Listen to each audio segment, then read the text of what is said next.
قرآن نے تو نبیوں کے طریقے بتائے. وَوَصَّىٰ بِهَا إِبْرَاهِيمُ بَنِيهِ وَيَعْقُوبُ يَا بَنِيَّ إِنَّ اللَّهَ اصْطَفَىٰ لَكُمُ الدِّينَ فَلَا تَمُوتُنَّ إِلَّا وَأَنتُم. میرے سامنے قسم اٹھا کر مجھے بتاؤ.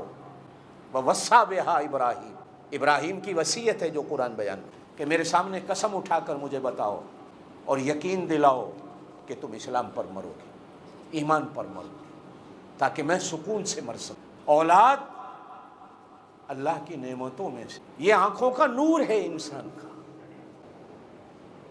اولاد نافرمان ہو جائے تو آنکھوں کے ہونے کے باوجود آدمی اندھا ہو جاتا.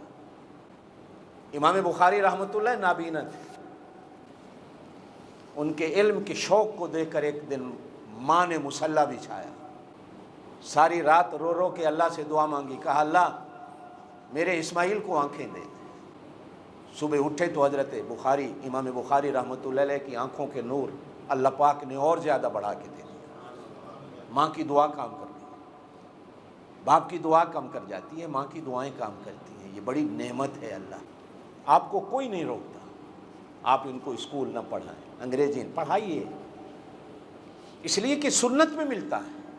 آپ صلی اللہ علیہ وسلم نے صحابہ سے کہا تھا دوسری دنیا کی زبانیں سیکھو. صحابہ نے زبانیں سیکھی. آپ نے فرمایا لکھو، لکھنا سیکھو. صحابہ نے لکھنا سیکھا. حتیٰ کہ جنگ بدر جب ہوئی، جو کافروں کے لوگ قیدی ہوئے تو ان کو رہا کرنے کی شرائط میں سے ایک یہ شرط بھی تھی کہ جو کافر پڑھا لکھا ہے وہ مدینے میں رہ کر ہمارے بچوں کو پڑھنا لکھنا سکھائے، ہم اسے رہا کر دیں. تعلیم کا حاصل کرنا یہ تو ہماری پہلی وحی ہے. اقرا، پڑھو. ہمارے تو دین نے ہمیں سب سے پہلے پڑھنا سکھایا ہے. صحابہ کرام سے آپ فرمایا کرتے تھے حدیثوں کو لکھو. صحابہ لکھتے تھے، چمڑوں کے ٹکڑوں پر، ہڈیوں پر، کپڑوں پر لکھا جاتا تھا. لکھنا پڑھنا شریعت میں کوئی منع نہیں، بلکہ یہ آگے بڑھنے کے ایک طریقے ہیں دنیا میں. لیکن کاش اس کے ساتھ ساتھ اپنی اولاد پر رحم کرو. لا یرحم لا یرحم. جو رحم نہیں کرتا اس پہ رحم نہیں کیا جاتا.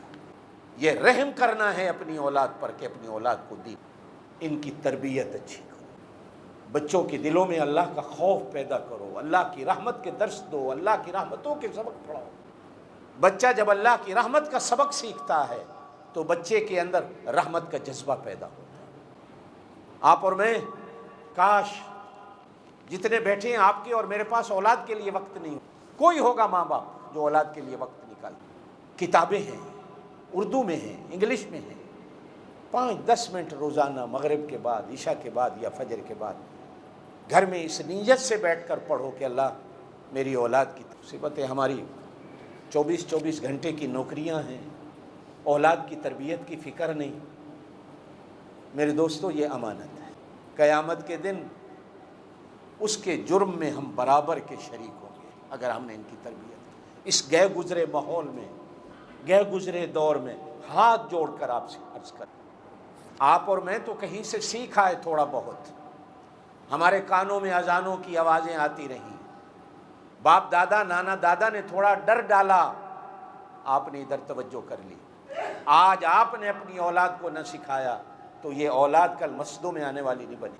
پھر اپنے جنازوں کی فکر، اپنی قبروں کی فکر، پھر آگے کی فکر، پھر وہ ہم سارا کچھ لے کے قبر میں جائیں گے کہ ہماری اولاد